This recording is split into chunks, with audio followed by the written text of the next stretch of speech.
Hello and welcome to the Chester Taylor League podcast. Again, I'm your host Lane with your co-host and commissioner Sam. How's it going? Devastated. I am absolutely devastated. Yeah, I kind of sound kind of peppy, don't I? Sorry about that. Yeah, you sound like you're in a really good mood. I can't imagine why. Well, at least you weren't going against Le'Veon Bell, or anything like that. You just kind of choked it away on your own. Yeah, I didn't need any help from anyone else. Although I have heard about leagues where, because you and Danny had pretty average scores. I wouldn't say they were exceptional. I don't think so. Some leagues where both the teams have the good scores that were playing each other, and then both the teams played like me and Zach in the other matchup. So at least the teams who deserve to win won last week. That's always nice.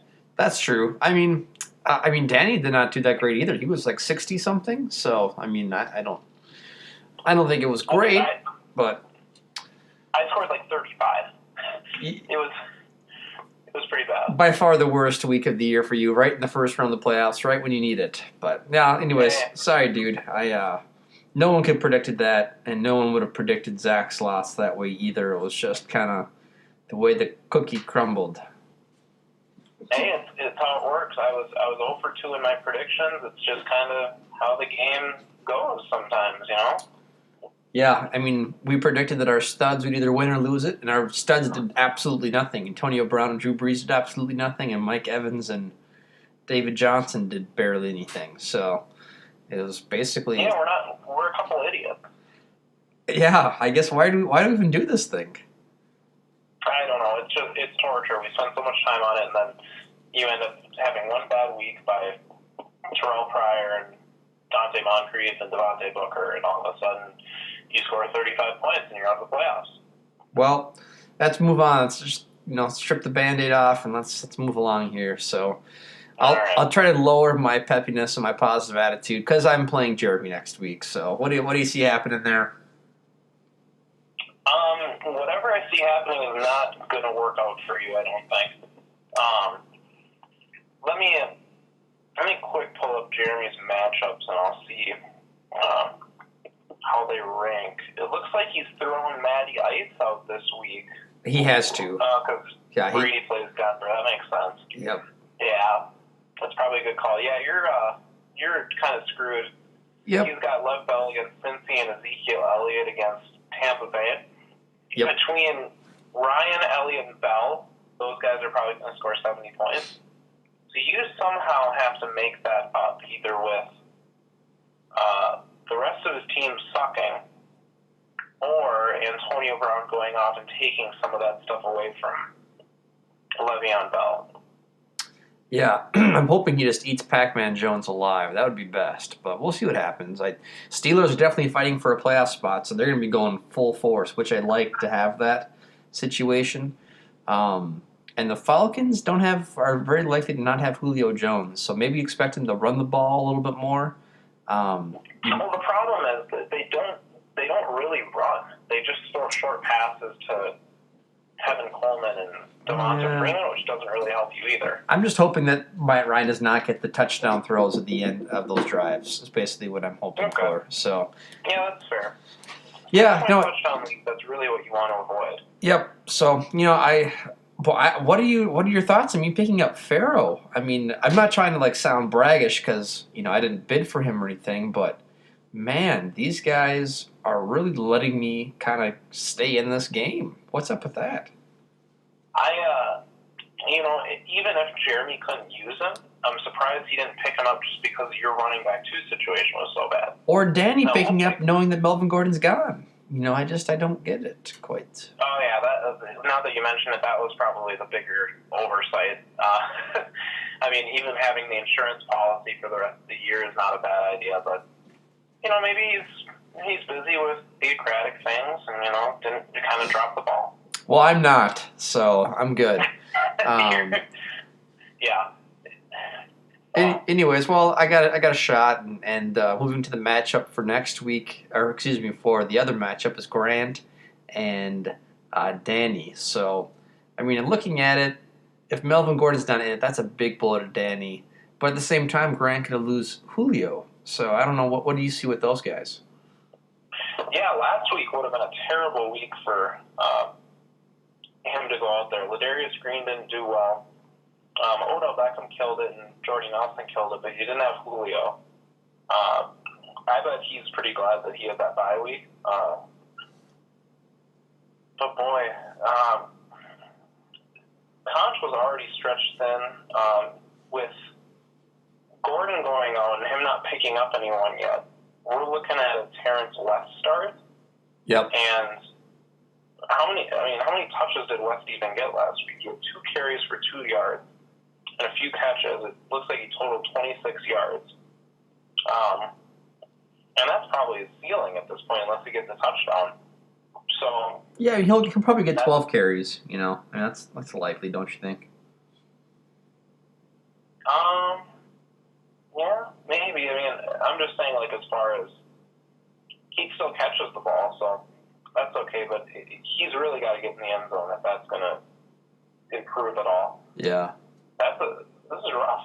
This is a bad week to be playing for him because he's got Frank Gore against the Vikes, which will also be probably a touchdown-dependent matchup because I can't imagine that the Vikes are going to give up too many points. He's going to need another big Rodgers week, and Rodgers has been hurt, so we'll see if it happens. Anything can happen. Anything can happen. Joey Sam, anything can happen. Anything can happen. Well, that was dumb, but as far as I have a proposition for you, Sam. So I mean, we can kind of see Jeremy and Grant being in the championship, and you know they can battle it out with Jeremy kind of being the favorites. It's kind of easy to analyze. But what if me and Danny are the ones that make it to the championship? Then what? Where do we go from there?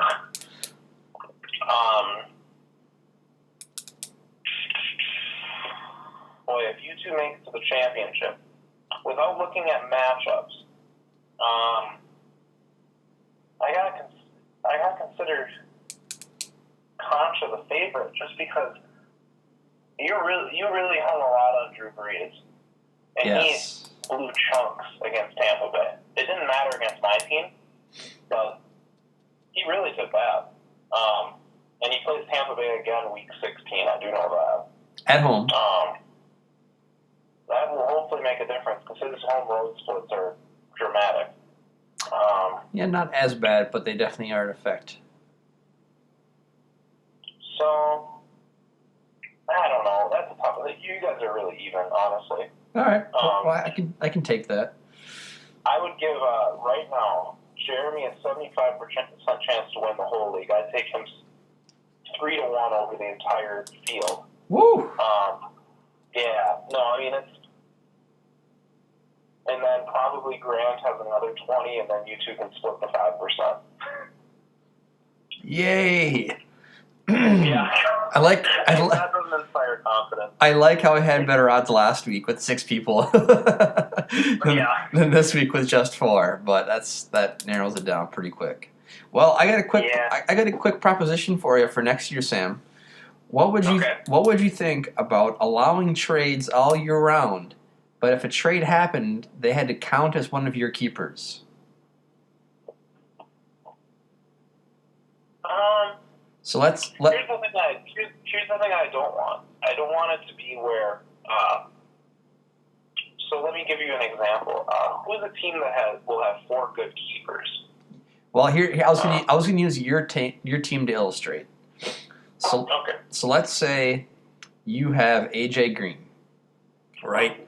And let's flip you and Jordo's trade back, where you have AJ Green. He's out for the rest of the year, which he may not be, but let's say he is, and you need a running back now. Jardo's out of it. He doesn't need, but he would upgrade his team by getting AJ Green and giving up Todd Gurley. But if you traded for Todd Gurley, he has to be your keeper now for next year. But you're giving up a better player generally, but you are improving your chances in the playoffs. I see it kind of being fair because you're going to improve the worst, the not as good teams. and it's open for anyone. It's anyone can do that at that time. So you're really putting value on elite talent at the end of the year, even if it's injured. Yeah, I hear you. I'm honestly trying to look. Really, I don't. Let me look at Jeremy's team because there's really not a team that has 4 good keepers this year, actually. Danny may have 4 with Gordon, Rogers, Des Bryant, and Amari Cooper. That may be the closest to 4. Yeah, I mean that's pretty good. Let me just use him as an example, okay? Okay. So towards the end of the season, let's say even after the season, if we allow, so he could do it right now, realistically. Yeah, let's say he traded Melvin Gordon for someone. Yeah, but what would be more advantageous for him is to trade Melvin Gordon and Amari Cooper for someone more valuable. Sure. So now Treasure the Ivory's out of the playoffs, and he needs keepers because he doesn't have enough, but he has DeMarco Murray sitting there, let's say. Yep. So basically Danny just upgraded his keeper by trading keepers that weren't going to be his. I would say this has to be a 1-to-1 situation. One player for one player have to be keepers. Well, then I could see it. But, yeah. I'll think about it. I don't want it to get into where now I have all the keepers, so now I have a plethora of riches, and I'm getting richer, Yeah, you wouldn't be getting richer. You're trading away an injured person. I mean. It should. But I if, agree. It should be where let's say you had 4 keepers, and one of them was on the edge, the keeper that you're trading for is likely not to be at the value of your injured keeper that you're going to have for next year. So you're actually lowering the value of your team. No, and that's where I'd agree with it. It would have to be a 1-for-1. It couldn't be where you're doing a 2-for-1 because just too much. Yeah. Yep. Maybe we can hold a vote next year and do that and make things more interesting and give teams like Danny that lost their stud a chance to loan their team for the year, so to speak. Keeps it interesting. So. Yeah, and then you have to keep them. Yep. Yeah, I'll think about it. I always thought about doing like a full year trade deadline, but it gets too sticky. Yeah, no, keep it the way it is. Post trade deadline, that would be the rule. Okay. And you could even bump. You could maybe even do your trade deadline a little bit earlier and have this be after. I like the late trade deadline though. It still, to me, creates a lot of tough decisions, especially in a 3-keeper league. Yeah. Because for the good teams, you don't want to give up your studs or even your depth. And then for the bad teams, they need to keep their good guys. If you're a really good talent, you're not giving it away because that's all you have for next year. So I don't mind the late trade deadline in this league because it doesn't really affect anyone. There's no one bombing the season just because they can. Yep. It feels like that where Jordan Reed is going to be the better tight end long term, but Tyler Everett's going to be the better tight end the next 2 weeks. So for Mark, it's a no-brainer because he gets the better long-term tight end, and for you, it's a no-brainer because you're not going to keep Jordan Reed anyways. That's the most lopsided deal you can get, but I don't even think that's lopsided. No, and I think if we did the 1-for-1 too, that'll also keep the people that are not in the playoffs active through the playoffs. They'll still be in conversation, still be involved with the league, with the team. So, just food for thought. But I got to get to meeting, dude. Okay. So I'll. Keep you.